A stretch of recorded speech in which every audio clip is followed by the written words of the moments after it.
All right, welcome back to the channel. It's your boy Fanon, and in this video, we've got some updates about PBC 154 pounders, specifically Errol Spence Jr. and former undisputed 154 pound champion Jermell Iron Man Charlo, who says he has taken over the 154 pound division and it is his until he's done. Let's talk about that in this video.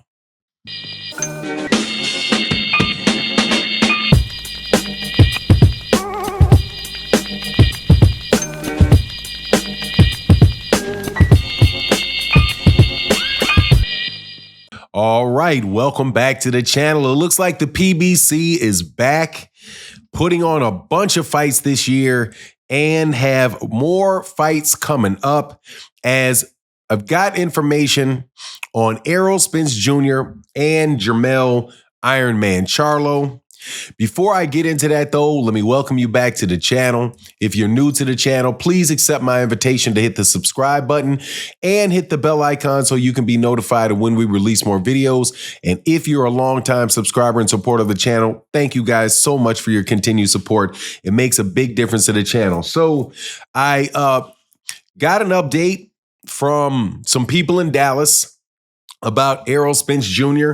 and according to them, it may not be that good of news. However, Jermell Charlo, very good news with him, as Jermell Charlo says that he not only is he returning, but he is returning to the 154 pound division.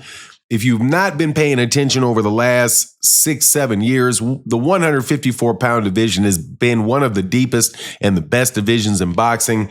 Jermell, who had moved up to go to 168 to fight Canelo Alvarez, lost to Canelo Alvarez at 168, is returning to the ring, and he said he's returning to the ring at 154 pounds. So that means that we have a hot, super hot division again, because Errol should be there if Errol returns. And that is the one thing that I have to say. Shout out to the great Ray Jackson on Twitter, who let it be known that he doesn't think that Errol Spence Jr. is going to return at all, and thinks that Errol Spence Jr. may just be done, period. Even though Errol himself has said on multiple occasions that he is coming back and that he's going to come back when he feels like it, that he's close to weight, right? People feel because of the fact that he's still out there in Japan that that some of his will to fight may have gone away, because clearly the dude's got enough money to do whatever he wants to do. And also on top of that, of course, you have the situation that's going on in Dallas with Yellow Beezy, and Yellow Beezy being arrested in connection with the dispatchment of Mo 3. A lot of rumors that the stuff around Errol Spence Jr. and his first car accident was actually caused by the confrontation or issue going on between him, Yellow Beezy, and Mo 3. So, when you're involved in that type of stuff, it's possible that you just may lose your love for the sport, period. Especially if what they say is true, that his car flipped while he was being chased by Mo 3. Man, it's just ugly stuff, man. But I definitely feel him if he is tired of dealing with stuff at that level. But it doesn't seem, however, that that's the case with Jermell Charlo, who again himself said he's coming back to 154. Coming back to 154 at a time where you have Sebastian Fundora, who is a unified champion at 154, a dude that I think, man, it's going to be really, really tough to beat him. Even though I think Tim Tszyu was going to beat him, and obviously Brian Mendoza knocked him out. But at the same time, man, just a very, very difficult fighter, especially with him fighting long and fighting him at range now. And then, of course, you've also got Virgil Ortiz that is there now. You've got Boyachuk that's there. You've got Madrimov that is at 154. It's just a really, really stacked division. Then I do believe you have Keith Thurman is returned. He got his big win at 154. So, Keith Thurman is looking, I believe, to try to get a fight together with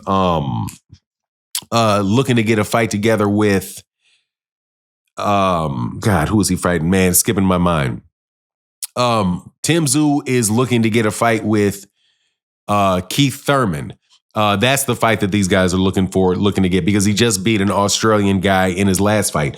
Man, that just makes the division really, really, really packed. Then, of course, you got guys in the weight division below, like Jaron Ennis, that can move up. I'm really looking forward to seeing what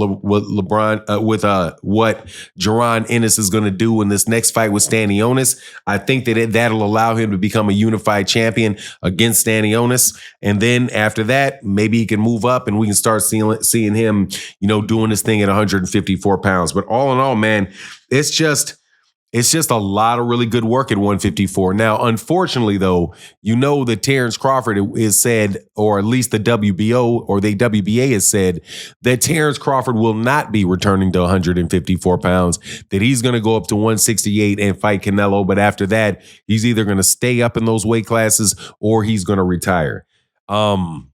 My opinion on that matter is that if he gets beat by Canelo Alvarez, I wouldn't be surprised at all if you saw Terrence Crawford come back, but Terrence Crawford come back at a lower weight class if he loses to Canelo Alvarez. If he beats Canelo Alvarez, then, he's probably going to retire then too. He may give Canelo Alvarez a rematch or something like that, but I don't really see Terrence Crawford really being a part of the 154-pound division.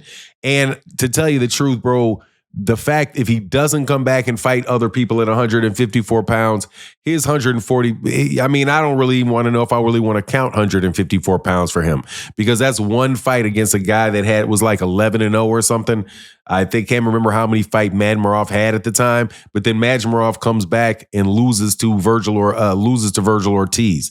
So I really think that Terrence Crawford had a lot more work that he could have done at 154, but I still, again, don't believe that he's going to come back. But that does, Jermell coming back, though, for me is, man, I love it, because we've already seen him go through the whole division once. If we see him come back and get undisputed twice in the same weight division, I think that would be an incredible statement, and I think it would lock in Jermell Charlo for the Hall of Fame, man. I love Jermell Charlo as a fighter, and I do also think that the fight with Canelo Alvarez and Terrence Crawford is going to say something about Jermell and what kind of fighter Jermell is. Because I'm telling you, dude, that's a very, very dangerous fight for Terrence Crawford. And I know Terrence Crawford is an excellent fighter and all that, and he's definitely going to try to put on a ton of weight to get to that fight. But, wow, we'll see. Like I say, he better knock out Canelo Alvarez to get a draw. It's going to be tough. Bivol got a decision over him, but that was just kind of so lopsided that he was able to get that there. Anyway, that's my take on the matter. Please let me know what you think in the comment section. And with that, I'm out. Deuces.